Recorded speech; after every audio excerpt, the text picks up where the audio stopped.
Coucou tout le monde, je vous retrouve pour la guidance du 22 au 28 janvier 2024. Alors c'est très étonnant parce que le premier mot que j'ai entendu pour cette semaine, c'est le mot allitération. Et comme mes cours de français sont très lointains, j'ai été obligée de regarder parce que je ne me souvenais plus du tout de la définition. Et surtout, je ne comprenais pas le sens par rapport à la guidance de la semaine. Donc, une allitération est donc une figure de style qui en fait est la répétition de consonnes et qui vise à avoir un effet essentiellement rythmique. Et là, c'est très marrant parce que effectivement, cette semaine parle beaucoup de ça, justement, du rythme et d'une certaine notion d'équilibre. Donc un exemple d'allitération, comme ça on va tous avancer ensemble, même si je pense qu'il y a plein de gens qui savent ce que c'est. C'est par exemple, pour qui sont ces serpents qui sifflent sur nos têtes? Donc c'est la répétition du S. C'est une figure de style qui permet donc le rythme et qui est très utilisée dans la poésie. Et là encore, c'est très drôle parce que cette semaine parle beaucoup d'amour dans son sens le plus large, ce qui est très drôle parce que la poésie en fait qui est assez démodée de nos jours est en fait la plus pure et la plus belle expression de l'amour depuis un moment. Elle était beaucoup utilisée par les soufis et beaucoup utilisée par toute forme de population avancée en fait. Vous m'excuserez, je suis très essoufflée depuis 2-3 jours. Et là, je vois qu'en commençant cette vidéo, je suis à nouveau essoufflée. J'ai beaucoup de mal à prendre mon rythme, ma respiration. C'est très compliqué en ce moment, je sais pas pourquoi. Donc voilà, excusez-moi si ça se ressent dans la vidéo. Alors, on commence. J'ai utilisé pour la guidance de la semaine le tarot soufi de Ayeda Hussein. Encore. Et c'est très marrant parce que les cartes qui sont tombées, alors pour le début de semaine j'en ai eu qu'une, mais pour le milieu de semaine et la fin de semaine, il y en a 2 qui se sont présentées, ainsi que pour la thématique de la semaine. Donc, la première carte qui est tombée, c'est le 3 d'épée. J'aime vraiment beaucoup ce tarot parce que je trouve vraiment que les cartes sont magnifiques. Elles sont vraiment magnifiques. Et le 3 d'épée, en l'occurrence, là, fait référence à la libération d'une douleur. On est vraiment cette semaine en train de parler du relationnel, mais de tous les types de relationnels. Donc le relationnel amoureux, mais ça peut être une relation avec un enfant, une relation parent-enfant, même les enfants seront touchés aussi par cette thématique-là. Par des relations amoureuses, par des relations familiales, c'est le lien qui est en question, toujours en lien avec l'amour de soi bien évidemment, mais comment ça rentre en résonance avec l'autre. Les énergies sont très belles, franchement, particulièrement là depuis le milieu de la fin de la semaine dernière, enfin de cette semaine j'entends. Il y a vraiment de la magie dans l'air, il y a vraiment quelque chose de l'ordre du possible. Et une chose qu'on retrouvera beaucoup cette semaine, que je crois en avoir parlé dans la guidance de la semaine dernière, mais vraiment, désolée vous entendez Caleb qui fait du bruit à des moments. Il y a vraiment une dissociation, une coupure presque, j'aime pas trop le mot parce que c'est pas vraiment le but, mais on peut ressentir une coupure en ce moment entre les gens qui choisissent l'amour et les gens qui choisissent la peur. Ça fait déjà un moment qu'on est là-dessus, mais là c'est vraiment très appuyé, on s'en rend vraiment compte et c'est vraiment le choix qu'on fait. Mais ce qui est formidable, mais alors pour le coup ce qui est vraiment formidable et là où c'est vraiment pour moi la différence depuis 2024, c'est que quand on choisit l'amour, on est récompensé instantanément. Vraiment, instantanément. Alors ça m'a un peu dérangée, cette espèce de constatation, parce que je me suis rendu compte qu'en fait j'avais un peu l'impression que c'était une carotte, genre dès qu'on choisit l'amour et dès qu'on fait un pas, hop, on a une récompense. Et c'est vrai que c'est un peu cette énergie-là, mais en même temps c'est presque comme un encouragement, comme pour nous dire mais si tu vois, t'es sur la bonne voie. Alors ça nécessite vraiment d'affronter nos peurs en ce moment, ça nécessite vraiment de se déprogrammer en profondeur. Je vais pas vous faire d'astro parce que vous savez que c'est pas mon domaine, Mais on a Pluton en Verseau là qui arrive incessamment sous peu, je sais plus si c'est déjà le cas ou pas. On est sur un processus de mort et de renaissance très très profond. On entre dans quelque chose de très intense et de très très très profond, où une profonde magie est possible et une vraie magie est possible si on s'en donne les moyens. Et quand on s'en donne les moyens, on est récompensé, que ça soit professionnellement, sentimentalement, dans tous les domaines, peu importe. Le fait de choisir l'amour de soi, l'amour de l'autre, le vrai, le pur, le sincère, pas des choses factices ou sans être factices, frivoles, des choses qui émanent vraiment du cœur. On a les récompenses qui arrivent tout de suite et je trouve ça, franchement, je le vis depuis quelques jours et je trouve ça fou. Vraiment, je trouve ça fou. C'est à la limite du croyable et pourtant. Donc, le 3 d'épée, il nous parle de ça, il nous parle d'une guérison. Il y a la libération d'une douleur en début de semaine en lien avec le relationnel. Il y a une guérison sur un manque d'amour, sur un mal d'amour, sur un manque d'aimer. On est vraiment de cet ordre-là. Alors encore une fois, en fonction des personnes, en fonction des situations, ça dépendra de la relation. Il y aura peut-être même plusieurs relations qui vont travailler. Je me rends beaucoup compte en ce moment-là que il y a par exemple la relation à mon fils, parce que mon fils en ce moment prend des décisions pour lui où il se choisit. Oui, à 4 ans, je me dis, il démarre bien dans la vie, lui, c'est bien. En fait, je guéris des choses en moi et dans mon relationnel avec moi qui expliquent aussi pourquoi lui, à 4 ans, il arrive à se choisir, à prendre des décisions qui vont peut-être pas faire plaisir à tout le monde, mais il décide de se choisir. Et j'essaie de l'encourager là-dedans parce que je pense que c'est important. On fait partie d'une génération. Nous, on nous a beaucoup appris à faire plaisir aux autres et du coup à pas s'écouter soi dans nos désirs, dans nos besoins. Alors c'est sûr, ça blesse, mais en même temps, il s'est écouté et c'est important. Et quand je le vois faire, j'ai vraiment envie de l'encourager parce que je me souviens que moi, je passais mon temps à faire plaisir aux autres et à jamais, jamais, jamais m'écouter. Parce que c'était ce qu'on m'avait appris. Et je crois que c'est générationnel, c'est pas que moi. Quand je dis c'est générationnel, ça concerne d'ailleurs plusieurs générations. Mais avant, dans le paradigme d'avant, on nous apprenait pas à nous écouter, et particulièrement quand on est enfant, on doit suivre ce que l'adulte dit tout le temps. Et forcément, ça a fait de génération en génération des gens qui ne savent pas s'écouter en fait, et qui vont toujours se sacrifier pour faire plaisir à l'autre tout le temps. Et c'est ça précisément. Voilà. Donc c'est ça qui travaille. Encore une fois, on va être sur de l'ordre du relationnel très clairement. Un relationnel guérissant. Alors, il y a une douleur à aller regarder. Il y a une douleur sur le manque d'amour qu'on a pu recevoir ou de l'amour qu'on a donné mais qui n'a pas été reçu. Mais il y a quelque chose qui vient guérir. Là, on est vraiment là-dessus. Il y a quelque chose qui vient entrer en paix pour que ça puisse justement passer l'étape d'après. Pour le milieu de semaine,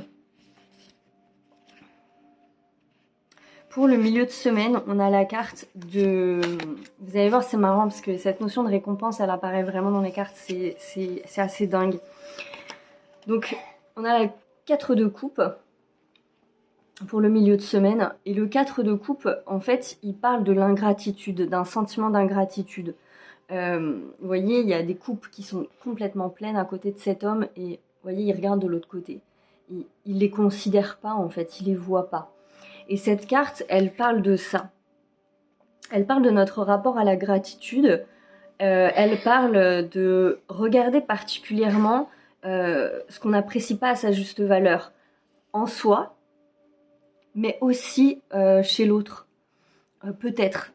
Encore une fois, ça sera dépendant des situations. Il y a des gens, ça sera pour eux. Il y a des gens, ça sera pour l'autre. Il y a des gens qui vont travailler les deux. parce que sinon, c'est pas drôle. Donc...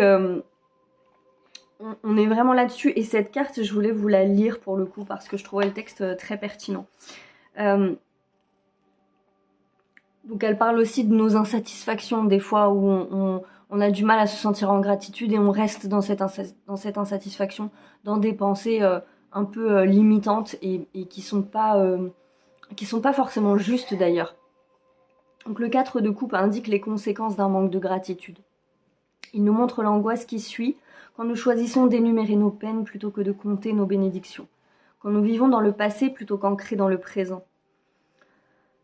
On appelle les soufis les fils-filles du moment parce qu'ils saisissent l'importance de vivre dans le présent, de faire la paix avec leur situation actuelle, plutôt que de ressasser le passé ou de s'inquiéter pour l'avenir. Et ça, c'est très très important en ce moment. L'instant présent est excessivement important en ce moment. Ils savent aussi que tout comme une personne indifférente face à un cadeau est moins susceptible d'en recevoir un autre, l'univers, lui aussi, est moins susceptible de vous accorder des bénédictions si vous les rejetez en permanence. Ou si on ne les voit pas, parce que des fois on ne les voit pas comme des bénédictions. Parce qu'on s'est tellement convaincu d'une histoire, de quelque chose. C'est très... J'en parlais l'autre fois avec un ami, c'est plus que du lâcher-prise en ce moment qu'on nous demande. C'est plus encore que ça. C'est d'avoir tellement la foi qu'on est porté vers quelque chose qu'on lâche vraiment tout notre mental, toute notre croyance, tout ce qu'on... Et c'est précisément ce qui est difficile en ce moment, mais c'est ce qui est vraiment très intéressant parce qu'à chaque fois qu'on le fait, il y a quelque chose qui se passe. Justement.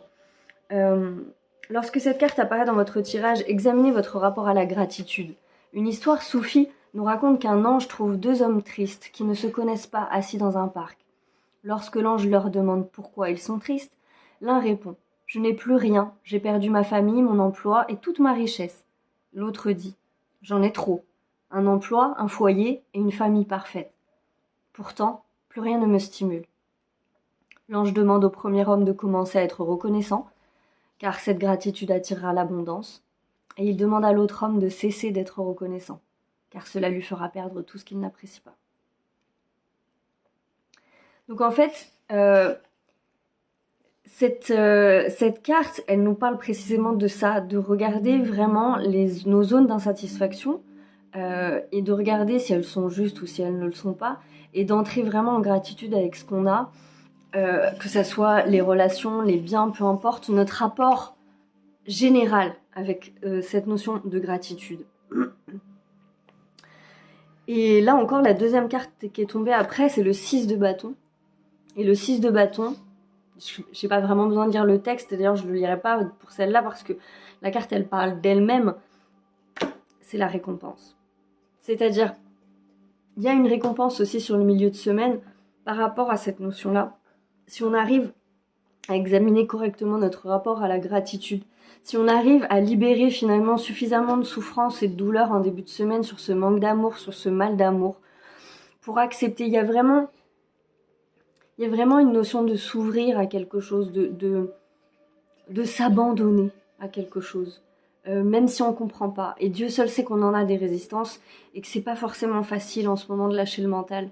Mais il y a vraiment un besoin de s'abandonner dans les énergies en ce moment et de s'abandonner à ce que la vie elle nous propose, sans trop chercher à comprendre et sans trop chercher à mentaliser ou même à lutter contre ce qui se passe. Parce que en fait, les réponses nous sont amenées précisément quand on lâche. Quand on lâche, on a la récompense et on comprend tellement mieux pourquoi on aura dû vivre ce qu'on aura dû vivre. Donc c'est très très très important, ce truc-là. Donc il y a pour chaque opportunité saisie une récompense. Un cadeau, une compréhension.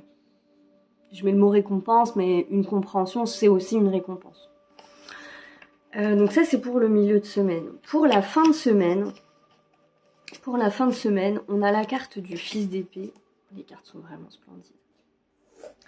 On a la carte du fils d'épée, et cette carte, elle vient nous parler de disharmonie dans le rythme de l'action. Donc là, c'est vraiment une notion d'équilibre, dans la logique de soit mettre du feu quand on a besoin d'accélérer, c'est-à-dire qu'on est un petit peu au ralenti et on a besoin de passer à la vitesse supérieure, mais aussi d'apprendre à ralentir quand les choses vont trop vite.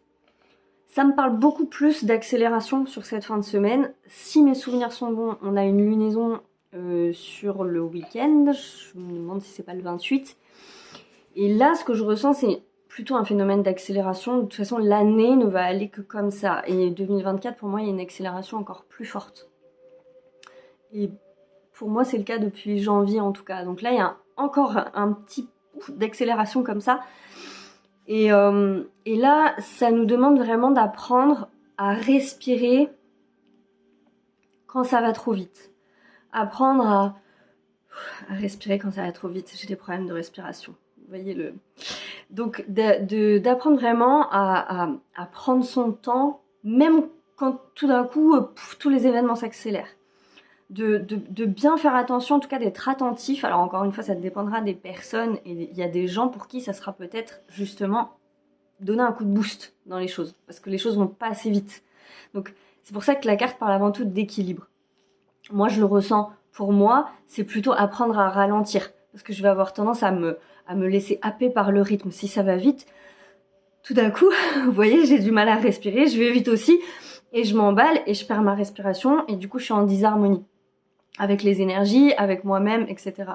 Et ben là, c'est vraiment ça. Donc il y a des gens pour qui ça sera, comme moi, apprendre à ralentir quand ça va vite. Et il y a d'autres gens qui vont devoir mettre un petit coup de boost parce que la situation le nécessite. Et parce qu'on n'a plus le temps, c'est aussi pour ça que les énergies sont comme ça. On n'a plus le temps de perdre notre temps, on n'a plus le temps de résister, on n'a plus le temps de lutter contre. On doit aller, agir. Et c'est pour ça que ça parle de saisir les opportunités, d'y aller, d'affronter ses peurs et d'y aller quoi. Parce que derrière, non seulement il y a des cadeaux, il y a des récompenses, mais en plus, on a besoin de ça. On a plus que besoin de tout ça. Voilà. Et la carte qui accompagnait celle-là, du coup, c'est Chat de denier. Voilà. Carte magnifique aussi. Oui, c'est ça. Elle parle d'ancrage, cette carte. Elle parle d'ancrage, elle parle d'abondance, elle parle de matérialisation aussi, beaucoup. Le chat de denier est le roi de la terre, le maître de la réussite matérielle qui ne manque de rien. Solide, stable et sensuel, il attire son abondance en étant en harmonie avec la nature. Entouré de richesses tant naturelles que fabriquées par l'homme, il incarne la générosité. Il n'a aucun conflit entre l'intérieur et l'extérieur, et même s'il apprécie la réussite matérielle, il sait que rien de ce que la terre peut offrir n'est plus précieux que son âme. Comme l'a dit Hazrat Inayat Khan, de celui qui court après les choses, ces choses s'enfuient, effrayé par sa poursuite. Mais celui qui n'ira pas à la poursuite des objets constatera qu'ils deviennent inévitablement les siens. Le chat de denier a maîtrisé cet art. Lorsque cette carte apparaît dans votre tirage, sachez qu'il vous est possible de construire la vie de vos rêves. À l'instar du chat de denier, l'abondance intérieure et extérieure est vôtre. Comme pour toutes les cartes, il peut s'agir d'une personne, d'une qualité ou d'un message qui vous est destiné. Le message ici vous montre la qualité de la générosité comme moyen d'attirer et de conserver la prospérité. Comme le disent les soufis, lorsque vous recevez d'une main et donnez de l'autre, vous créez un passage électrique qui augmente la circulation à travers votre être. Quand vous ouvrez votre cœur et que vous donnez aux gens tout comme on vous a donné, l'univers est encore plus généreux. Et c'est là où elle vient très bien compléter la carte du fils d'épée, parce qu'on a toujours cet équilibre à la fois dans l'action, on a aussi la notion d'équilibre dans le donner et le recevoir. Dans l'amour, pour certains ça sera l'abondance matérielle, enfin les questions très matérielles, pour d'autres ça sera plutôt de l'ordre du sentiment. Parce que vraiment, cette notion d'accepter, de donner, de recevoir, elle est très très importante. Et c'est l'équilibre là qui est en questionnement, qui doit être ramené vraiment à un juste équilibre. Il y a des gens qui donnent beaucoup, par exemple, qui savent donner beaucoup, mais qui ne savent pas recevoir. Et ben ça par exemple, c'est quelque chose qui va travailler sur le week-end prochain. Et pour la carte de la thématique de la semaine, alors j'ai... Pour la carte de la thématique de la semaine, je voulais utiliser, l'oracle de l'âme intuitive. J'ai entendu qu'il fallait que je l'utilise, ça fait longtemps que je ne l'avais pas utilisé, de Lisa Williams. Et c'est très drôle, parce que la carte qui est tombée, c'est le oui. Le oui. Le oui. Oui, dire oui. Saisir les opportunités. Donc cette carte, elle vient nous dire que cette semaine, on nous confirme qu'on est sur le bon chemin. D'accord ? Quel que soit, encore une fois, professionnellement, sentimentalement. Je crois vraiment qu'en ce moment, tous les domaines sont à l'étude. C'est-à-dire que tout travaille en même temps. tout, parce que en fait, tout s'harmonise en même temps. Tout est déprogrammé en même temps, et pour la bonne et simple raison que tous les programmes se croisent. Donc c'est aussi pour éviter, par exemple, qu'il y ait des gens qui s'engagent que sur le professionnel et qui ne travaillent pas le sentimental, ou inversement proportionnel. Voilà. Donc c'est la carte oui qui est tombée. Et la première carte qui est tombée de l'oracle du tarot, Soufi, c'est celle-là. La carte de l'impératrice. Et cette carte de l'impératrice, donc elle nous parle d'abondance, encore une fois. Et elle nous parle de nouveautés sur le point de se manifester. Donc, il y a vraiment, avec ce Pluton en Verseau, avec la prochaine lunaison que je n'ai pas regardée, je crois que c'est une pleine lune, désolée si je me trompe, mais je crois que c'est une pleine lune, on a une accélération et on a cette nouveauté qui est en train de se manifester. Donc la vie, là, je crois vraiment qu'on vient de passer un cap. C'est fini le temps où on doutait de machin, de trucs. On a des confirmations qu'on est sur le bon chemin. Ce qu'on a demandé, on va le recevoir. Mais il y a encore des ajustements à faire. Il y a encore... faut bien comprendre que on veut recevoir des choses, mais il faut que tout soit juste. Et nous, il faut qu'on soit juste à l'intérieur de nous pour le recevoir et pour donner aussi ce qu'il faut. Donc tout doit être calé au millimètre près. Et on est hyper guidé pour ça. Donc c'est quand même assez formidable. Donc cette carte, elle nous parle d'harmonie aussi. Ça veut pas dire ça? Je me suis trompée. Bah non, mais peut-être, dis-moi. Elle veut dire quoi cette carte? Parce que l'abondance était déjà passée. Ah bah oui, mais toutes les cartes de ce tirage, elles parlent d'abondance, mon cœur. Toutes. C'est plutôt cool, non? Non. Ouais.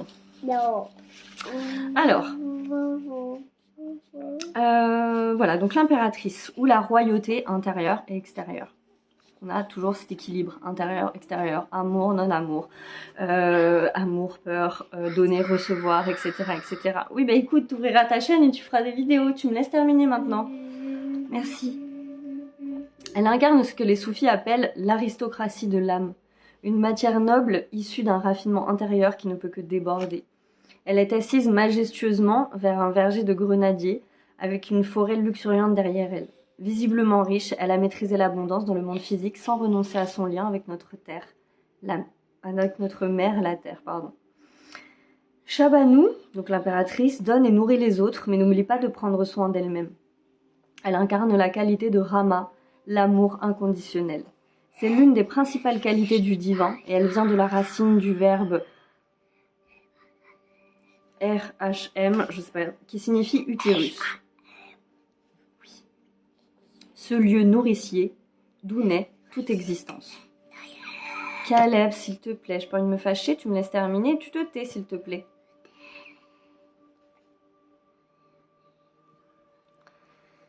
Lorsque cette carte apparaît dans votre tirage, tournez-vous vers les aspects encourageants de votre vie. Qu'il s'agisse d'aider les autres, de prendre soin de vous, de recevoir du soutien, d'accepter vos limites ou de vous aimer et de vous pardonner.